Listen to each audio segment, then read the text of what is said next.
gudoomiyaha banka dhexe Somaliland mudane Cali Ibrahim Jaamac Baqdaadi ayaa ganacsatada Somaliland waxa uu ku eedeeyay inay ka dhaga adeegeen inay hoos u dhigaan qiimihii maciishada oo wali halkeedii taagan kadib hoos u dhac weyn oo ku yimid sarifka lacagta dollarka. Gudoomiyaha banka dhexe waxa uu sheegay in qodobo dastuurka ku jira ay ogolaanayaan ka maamul ahaan inay faragelin toos ah ku sameeyaan qiimaha sarifka lacagaha ee suuqyada. Waxaanu gudoomiyuhu xusay in qiimaha sarifka lacagta dollarku hoos uga dhaco qiimihii u dhaxeeyay 8,000 ilaa 9,000 oo Somaliland shilin ah waa sidoo hadalka u dhigay. Banka dhexe Somaliland wuxuu faragelin ku soo sameyn doonaa oo suuqa soo dhex geli doona haddii uu shilinka Somaliland hoos uga dhaco 8,000 oo shilin. waxa kale oo aanu faragelin ku soo sameyn doonaa suuqa sarifka haddii uu shilinka Somaliland kor u dhaafo 9,000 oo shilin.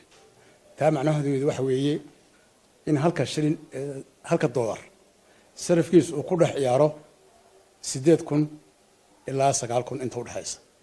intaas ma soo faragelinayno oo waxa xukuumaya suuqa baahida suuqa. gudoomiye Cali Ibrahim oo qayb kamid ah warbaahinta kula hadlay xafiiskiisa hadda 22 Abriil waxa uu ka waramay tallaabooyin uu sheegay in ay qaadeen oo lagu xakameynayo isla markaana lagu ilaalinayo deganaanshiyaha suuqa sarifka lacagaha taasi oo uu sheegay in 25% kor u kac ku yimid qiimaha sarifka lacagta dalka ee Somaliland shilin. mudane Cali oo hadalka sii wata waxa uu digniin u diray ganacsatada dhaqaatiirta jaamacadaha iyo dugsiyada oo uu sheegay in bulshada ay ugu dhuftaan qiimaha dollarka waqtigii uu marayay 10,000 oo Somaliland shilin ah sidoo hadalka u dhigay. waxaanu intaasi ku daray inay xaraan tahay lacagta dhan 2,000 oo Somaliland shilin ee dul saaran sarifka halka dollar ah.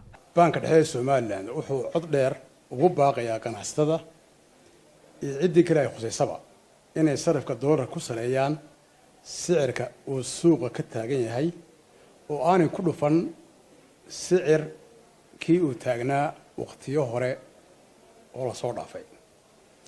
waxa kale oo aanu si xushmad leh ugu baaqaynaa hay'adaha dawladda ee arrinkana khuseeyo inay qaadaan tallaabooyinka ku habboon ee lagu xakameynayo ganacsiga ku salaysan sarifka dulsaarka ah. Xamse Xirsaxayd, codka Bariga Afrika, Hargeysa.